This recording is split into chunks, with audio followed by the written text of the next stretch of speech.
राधे राधे सभी भक्तों को आप सभी का मेरे ऋषि जी व्लॉग्स यूट्यूब चैनल में स्वागत है। आज हम चर्चा करेंगे चातुर्मास की कि इस मास की क्या विशेषता होती है, किन नियमों का इस मास में जो है हमें पालन करना चाहिए, किन किन सावधानियां हमें बरतनी चाहिए तथा किन चीज़ों से परहेज करना चाहिए, क्या खाना चाहिए क्या नहीं खाना चाहिए, किन वस्तु का आप जो है दान कर सकते हैं। इन सभी विषयों में जो है आज हम अपनी इस वीडियो में चर्चा करेंगे। तो चलिए शुरू करते हैं।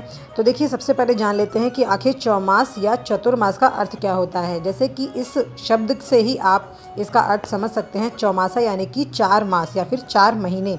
अब वो 4 महीने कौन से होते हैं, तो देखिए हिंदू कैलेंडर में जो यह चौमासे के 4 महीने होते हैं वह होते हैं अर्ध आषाढ़ यानी कि आधा आषाढ़ का महीना, श्रावण, भाद्रपद, अश्विन और एवं अर्ध कार्तिक यानी कि आधा कार्तिक का महीना। अर्ध आषाढ़ जो कि देवशयनी एकादशी जो आती है हमें प्राप्त होती है आषाढ़ में, वह देवशयनी एकादशी से चातुर्मास की शुरुआत हो जाती है। और देव उत्थान या कह सकते हैं देव उठनी एकादशी जो हमें कार्तिक में प्राप्त होती है, इसमें इन चातुर्मास का जो है समापन होता है। तो इस प्रकार से इन 4 महीनों को चातुर्मास या चौमासा के नाम से हम जानते हैं।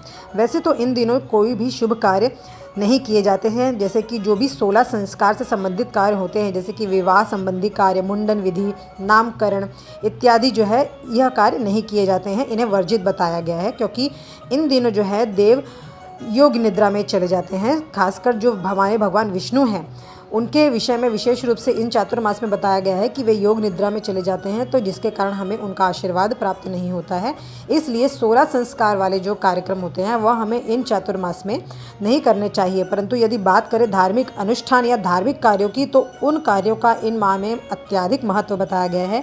जैसे कि भागवत कथा, रामायण, सुंदरकांड का पाठ, भजन संध्या एवं सत्यनारायण की पूजा, दान, धर्म, कर्म, यज्ञ, हवन, अनुष्ठान, इन सभी कार्यों का जो है अत्यंत महत्व है, जिससे कि अनंत गुना पुण्य फल की व्यक्ति को प्राप्ति होती है। इसके अलावा इस समय कई तरह के दान का भी विशेष महत्व है, जिसे व्यक्ति अपनी श्रद्धा एवं हैसियत के हिसाब से कर सकता है और अनंत गुना पुण्य फल प्राप्त कर सकता है।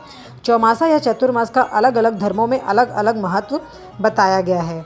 जैसे कि यदि बात करें जैन धर्म की, तो देखिए जैन धर्म में भी इसका अत्यधिक महत्व होता है। वे सभी पूरे महीने मंदिर जाकर धार्मिक अनुष्ठान करते हैं एवं सत्संग में भाग लेते हैं। घर का प्रत्येक व्यक्ति छोटे से लेकर बड़े तक मंदिर के परिसर में एकत्रित होते हैं और धार्मिक कार्य करते हैं। यदि बात करें बौद्ध धर्म की, तो देखिए बौद्ध धर्म वाले जो साधु होते हैं वे एक जगह पर स्थित होकर भगवान का भजन, कीर्तन एवं धार्मिक अनुष्ठान करते हैं, ताकि गर्मी के कारण या उष्णता के कारण जो भी कीट या कीड़े मकोड़े होते हैं जो कि बारिश में बाहर आते हैं, वे भिक्षुकों या यात्रियों द्वारा कुचल ना जाए। इसलिए एक ही जगह पर, एक ही स्थान पर बैठ के जो है बौद्ध धार्मिक के लोग भगवान का नाम, भजन, कीर्तन एवं धार्मिक अनुष्ठान करते हैं। इसी प्रकार से हिंदू धर्म में भी सभी बड़े त्यौहार इन चौमासे के भीतर ही आते हैं, जैसे कि हरतालिका तीज, संतान सप्तमी, जन्माष्टमी, राधा अष्टमी इत्यादि जो व्रत हैं हमें इन्हीं चौमासे में हमें प्राप्त होते हैं। इस साल का चातुर्मास और भी अधिक विशेष है, क्योंकि इस बार यह हमें 4 मास के लिए नहीं बल्कि हमें यह 5 माह प्राप्त हो रहा है।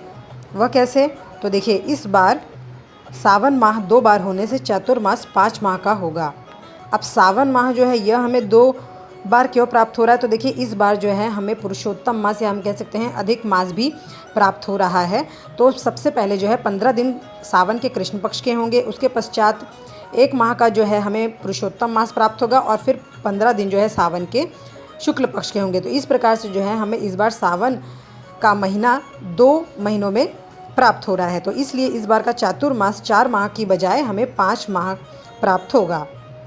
तो इस बार जो है भगवान जो शयन करने की अवस्था में होंगे तो वह 5 महीनों तक किया जाएगा। ज्योतिषों के अनुसार ऐसा संयोग करीब 19 साल बाद बन रहा है, जब अधिक मास 5 माह का हो रहा है। ऐसा संयोग पहले 1947, 1966, 1985 और 2004 में बना था। चातुर्मास की शुरुआत देवशयनी एकादशी यानी कि 29 जून 2023 से शुरू होकर इसकी जो चातुर्मास की समाप्ति है वह 23 नवंबर गुरुवार 2023 को होगी। इसी बीच हमें जो है श्रावण मास प्राप्त हो रहा है, अधिक मास प्राप्त हो रहा है। चलिए अब जान लेते हैं कि श्रावण मास की शुरुआत कब से हो रही है। तो देखिए पंचांग के अनुसार सावन माह का कृष्ण पक्ष 4 जुलाई से 17 जुलाई तक रहेगा। उसके बाद 18 जुलाई से अधिक मास लग जाएगा, जो कि 16 अगस्त को अमावस्या के दिन जो है इसकी समाप्ति होगी।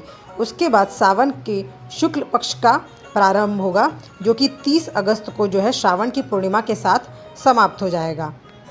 तो इसके कारण जो है इस बार का चातुर्मास बहुत ही अधिक विशेष है। अपनी अगली वीडियो में हम चर्चा करेंगे कि आखिर श्रावण मास में हमें किस प्रकार से पूजा करना चाहिए, साथ ही साथ अधिक मास या पुरुषोत्तम मास का क्या महत्व है उसकी भी चर्चा करेंगे। चलिए अब जान लेते हैं कि इस चातुर्मास में जो है हमें किन नियमों का पालन करना चाहिए, किस देवी देवता का पूजन करना चाहिए।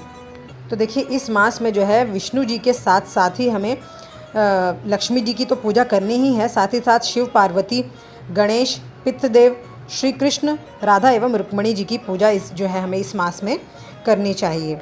जैसा कि मैंने पहले भी अपनी वीडियो में आपको बताया है कि धार्मिक मान्यता के अनुसार चातुर्मास में भगवान विष्णु समेत सभी देवी देवता सो रहे होते हैं, इसलिए मांगलिक कार्यों के लिए भगवान विष्णु का जागृत रहना जरूरी है, जिस वजह से चातुर्मास में कोई भी शुभ काम नहीं किए जाते। चातुर्मास में भगवान शिव ही सृष्टि के पालक और संहारक दोनों की भूमिका में होते हैं, इसलिए चातुर्मास में शिव परिवार की पूजन का भी विशेष महत्व बताया गया है। चलिए अब जान लेते हैं कि आखिर वो कौन से हैं 20 नियम जिनका हम इन चातुर्मास में पालन करके अनंत गुना पुण्य फल की प्राप्ति कर सकते हैं। यदि आप चातुर्मास का नियम लेते हैं तो आपको फिर इन सभी नियमों का पालन करना है या फिर आप नियम ना लें। जो भी नियम आप लेना चाहते हैं या जो आपको लगता है कि आप इस नियम का पालन कर सकते हैं, सिर्फ वही नियम जो है आपको लेने हैं। तो देखिए, जान लेते हैं। सबसे पहले मैं आपको बता दूं, 4 माह तक जो व्यक्ति नियम लेता है उसे एक ही समय भोजन करना होता है। बात करें दूसरे नियम की, तो देखिए इस दौरान व्यक्ति को फर्श या भूमि पर ही सोना चाहिए, पलंग या लकड़ी के बने बेड पर जो है व्यक्ति को नहीं सोना चाहिए। इस दौरान राजसिक और तामसिक खाद्य पदार्थों का त्याग करना चाहिए। तामसिक और राजसिक भोजन जो है ग्रहण नहीं करना चाहिए। व्यक्ति को सात्विक भोजन ग्रहण करना चाहिए, और उसमें भी किन चीज़ों से हमें परहेज करना है इसकी भी हम चर्चा आगे करेंगे। इन 4 महीनों में जो है व्यक्ति को ब्रह्मचर्य का पालन करना चाहिए, प्रतिदिन अच्छे से स्नान करना चाहिए, प्रातःकाल उठना चाहिए और रात्रि में जल्दी सो जाना चाहिए, यथाशक्ति दान करना चाहिए। इन 4 माह में किसी भी प्रकार के 16 संस्कार से संबंधित कोई भी कार्य नहीं करना चाहिए, या फिर गृह प्रवेश नए घर का करना हो, दीक्षा ग्रहण करना हो, इन प्रकार के जो है किसी भी प्रकार के कार्य व्यक्ति को नहीं करना चाहिए, क्योंकि ऐसा शास्त्रों में निषेध बताया गया है। जितना अधिक हो सकता है उतने अधिक समय तक व्यक्ति को मौन रहना चाहिए, साधुओं के साथ सत्संग का लाभ लेना चाहिए, नित्य संध्या वंदन करना चाहिए, नित्य भगवान विष्णु का ध्यान करते रहना चाहिए। इस माह में यज्ञोपवीत यानी कि जनेऊ धारण करना चाहिए या उनका नवीनीकरण करते रहना चाहिए। व्रत को खंडित नहीं करना चाहिए। नियम का यदि पालन कर सके तभी चातुर्मास करना चाहिए।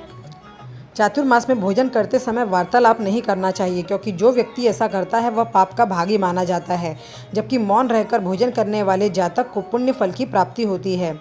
अगर पके हुए अन्न में कीड़े मकोड़े पड़ जाते हैं तो वह अन्न अशुद्ध हो जाता है, उसका सेवन नहीं करना चाहिए, यानी कि उसका हमें त्याग करना चाहिए।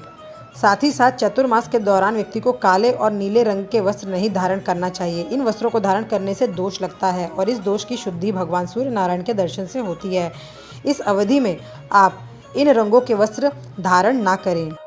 इन 4 माह तक, यानी कि जो हमें इस साल 5 महीने के लिए प्राप्त हो रहा है, तो इसमें जो है हमें बाल दाढ़ी नहीं कटवानी चाहिए। साथ ही साथ चातुर्मास में क्रोध, ईर्ष्या, असत्य वचन, अभिमान आदि भावनात्मक विकारों से बचकर रहना चाहिए। चातुर्मास में यदि व्रत धारण करते हैं तो नियमों का पालन करते रहना चाहिए, और यदि आप इन नियमों को ले रहे हैं, उनका पालन भी कर रहे हैं, तब आपको यात्रा इस दौरान नहीं करनी चाहिए। चातुर्मास में व्यर्थ के वार्तालाप, चुगली, निंदा, अनर्गल बातें, मनोरंजन के कार्य आदि का त्याग करना चाहिए। तो इस प्रकार से जो है इन नियमों का आपको चातुर्मास के दौरान पालन करना चाहिए। यदि बात करें दान की कि इन 4 मास में हमें चीज़ का जो है हमें दान करना चाहिए, तो देखिए इन 4 मास में 5 तरह का दान आपको अवश्य करना चाहिए। तो देखिए सबसे पहले जान लेते हैं कि कौन से हैं वो 5 तरह के दान। तो देखिए सबसे पहले जो है वह है अन्नदान। अन्नदान को अन्नदान जो है इसे सर्वश्रेष्ठ दानों में बताया गया है। किसी गरीब को, पशु या पक्षी को भोजन अवश्य करवाना चाहिए। बात करें दूसरे दान की, तो देखिए दूसरा है दीपदान। नदी के जल में आपको दीपदान अवश्य करना चाहिए, या फिर मंदिर में आपको दीप अवश्य प्रज्वलित करना चाहिए। तीसरे दान की बात करें तो वह है वस्त्रदान। किसी गरीब को वस्त्र का दान अवश्य करना चाहिए जो ज़रूरतमंद हो या जिसे उसकी आवश्यकता हो। चौथा है छायादान। देखिए छायादान आप कैसे कर सकते हैं, कटोरी में सरसों के तेल में अपना चेहरा देखना है और उसे शनि मंदिर में जो है दान करना है। इस प्रकार से जो है आप छायादान कर सकते हैं। बात करें पांचवें दान की, तो देखिए पांचवा है श्रमदान। किसी भी मंदिर या आश्रम में सेवा करके या संतों के समागम में जो है आप उनकी सेवा कर सकते हैं और जिस भी प्रकार से उन्हें आपकी आवश्यकता हो उस प्रकार से जो है आप उनकी सहायता करके श्रमदान कर सकते हैं। यदि बात करें कि इस चातुर्मास के व्रत में हमें क्या खाना चाहिए क्या नहीं खाना चाहिए, तो देखिए इस व्रत में दूध, शक्कर, दही, तेल, बैंगन, पत्तेदार सब्जियां, नमकीन या मसालेदार भोजन, सुपारी, मांस और मदिरा का सेवन नहीं किया जाता है। अब यह सेवन हमें कब कब, वैसे तो देखिए तामसिक भोजन तो हमें वैसे भी ग्रहण नहीं करना है, परंतु बात करें और चीज़ों की कि यह हमें कब कब ग्रहण नहीं करना चाहिए, तो देखिए श्रावण में जो है पत्तेदार सब्जियां यथा पालक, साग इत्यादि जो है ग्रहण नहीं करना चाहिए। बात करें भाद्रपद की, तो इसमें हमें दही ग्रहण नहीं करना चाहिए। अश्विन में हमें दूध नहीं ग्रहण करना चाहिए और कार्तिक में प्याज, लहसुन और उड़द, मसूर की दाल का त्याग करना चाहिए। तो इस प्रकार से इन 4 महीनों में इस प्रकार से जो है हमें इन अलग अलग चीज़ों का परहेज अवश्य करना चाहिए यदि आप चातुर्मास का व्रत का नियम लेते हैं।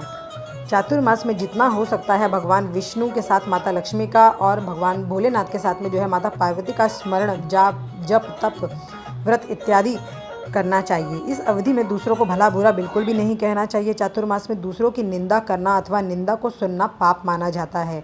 अपने मन में किसी के भी प्रति बुरे ख्याल या बुरे विचार हमें नहीं लाना चाहिए और अपने व्रत को लिए गए जो भी हम संकल्प लेते हैं तो उस प्रकार से जो है हमें अपने व्रत को पूरी श्रद्धा एवं निष्ठा के साथ जो है पूर्ण करना चाहिए। आशा करती हूँ अपनी इस वीडियो में मैंने आपको चातुर्मास की विशेषता, उसमें हमें किस नियमों का पालन करना चाहिए, किन सावधानियों से हमें रहना चाहिए तथा क्या चीज़ हमें खाना चाहिए क्या नहीं खाना चाहिए, किन वस्तुओं का दान करना चाहिए, यह हमने विशेष रूप से आपको इसमें बता दिया है। अपनी अगली वीडियो में हम चर्चा करेंगे कि चातुर्मास में हमें क्या अलग अलग कार्य करने से किस अलग अलग पुण्य फल की प्राप्ति हो सकती है या अपनी सुविधा अनुसार हमें ऐसा कौन सा कार्य करना चाहिए जिससे कि हम थोड़े से श्रम से अधिक पुण्य फल की प्राप्ति कर सकते हैं। तो इसी के साथ अपनी वाणी को विराम देते हुए और आप सभी को प्रणाम करते हुए आप सभी को मेरी Radhe Radhe. Please like, share and subscribe.